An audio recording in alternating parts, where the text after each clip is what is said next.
শ্রমিক কৃষক কংগ্রেস, মামাসিরা কংগ্রেস, পার্টি সবাই কংগ্রেস, জিতবে কারা কংগ্রেস, আমরা কারা কংগ্রেস, আমরা কারা কংগ্রেস।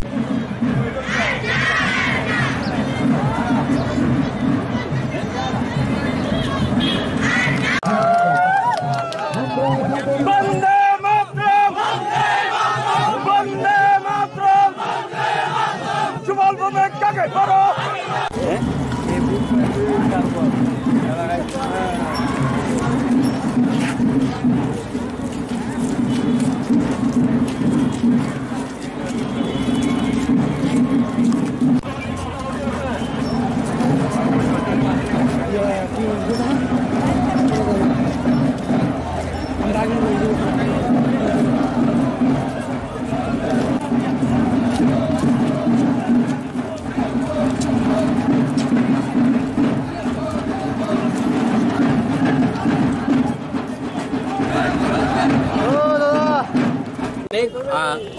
অনেক प्रथमे अनएम्प्लॉयमेंट, बेरोजगारी एक बहुत बड़ा मुद्दा है।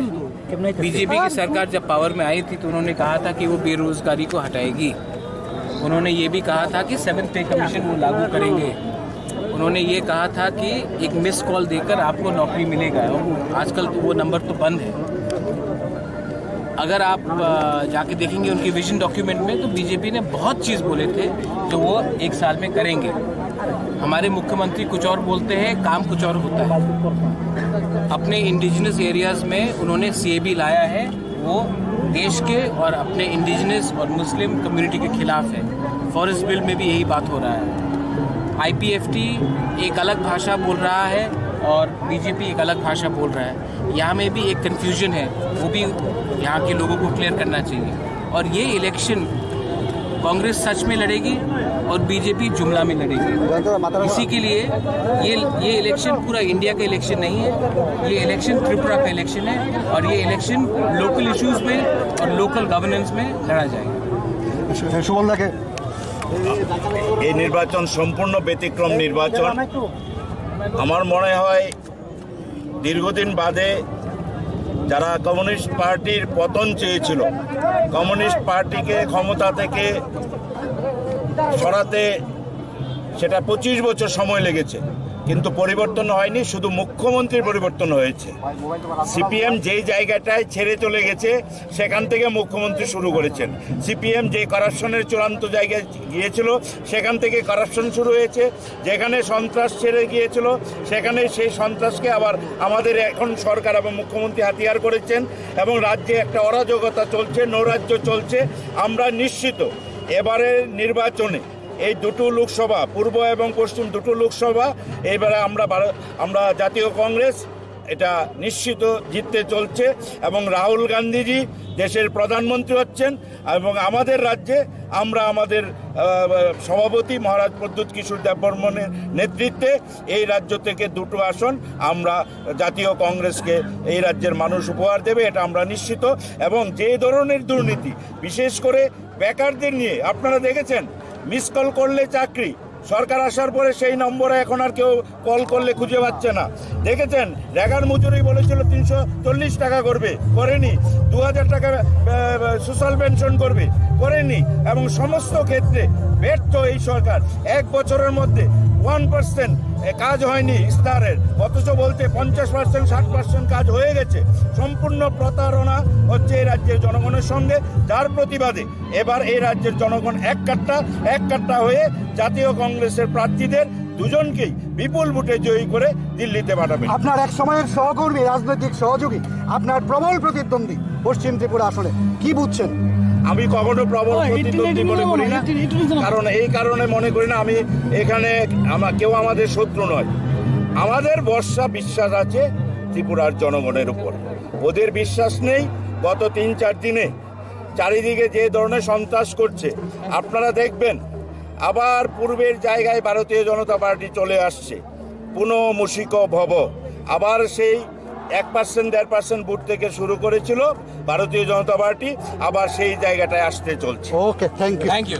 বা পার্টি কমিউনিস্ট পার্টিকে হারিয়ে মানুষ যখন গণতন্ত্রের জন্য, শান্তির জন্য, সম্প্রীতির জন্য 25টা বছর লড়াই করেছে, কিন্তু যে সরকার এসে সেই সরকার কমিউনিস্ট পার্টি থেকেও আরও বড় স্বৈরাচারী এবং অগণতান্ত্রিক। এবং দেখা যাচ্ছে গত 1 বছরে গ্রামে গঞ্জে মানুষের খাদ্য নেই, জনজাতি, তফসিলি জাতি, ওবিসি সম্প্রদায়ভুক্ত সাধারণ গ্রাম পাহাড়ের খেটে খাওয়া মানুষ, তাদের আর্থসামাজিক অবস্থা অত্যন্ত করুণ অবস্থার মধ্যে আছে। 1 বছরে মানুষের নাবিশ্বাস উঠে গেছে। এই রাজ্যের মানুষ আমরা নিশ্চিত দুটো আসন, পশ্চিম আসনে আমি নিজে দাঁড়িয়েছি এবং পূর্ব আসনে আমাদের কুমারী প্রজ্ঞা দেববর্মন মহোদয়া দাঁড়িয়েছেন।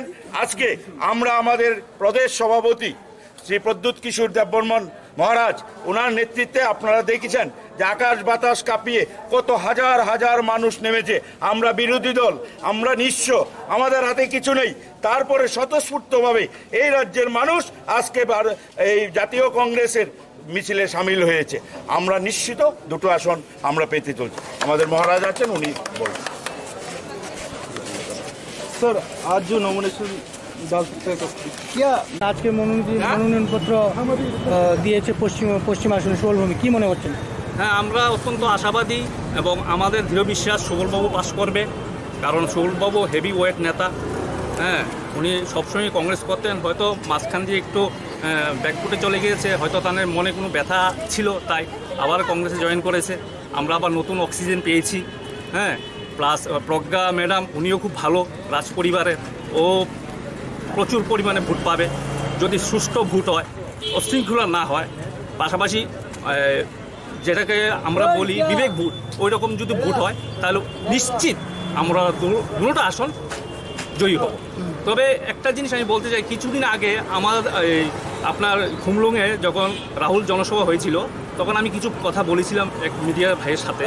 তখন এখন আমি যা বলেছি সত্য বলেছি।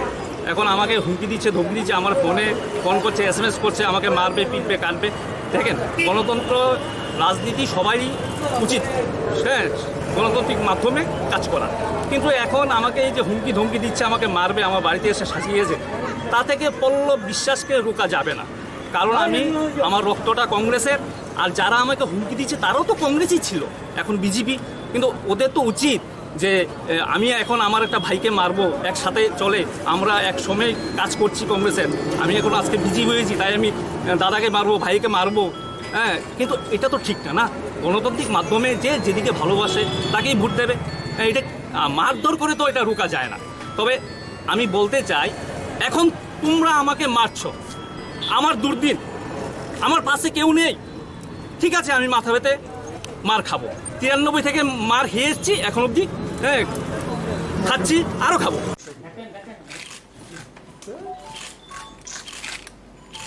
139 2016 ওয়েস্ট আগরতলা PSC 139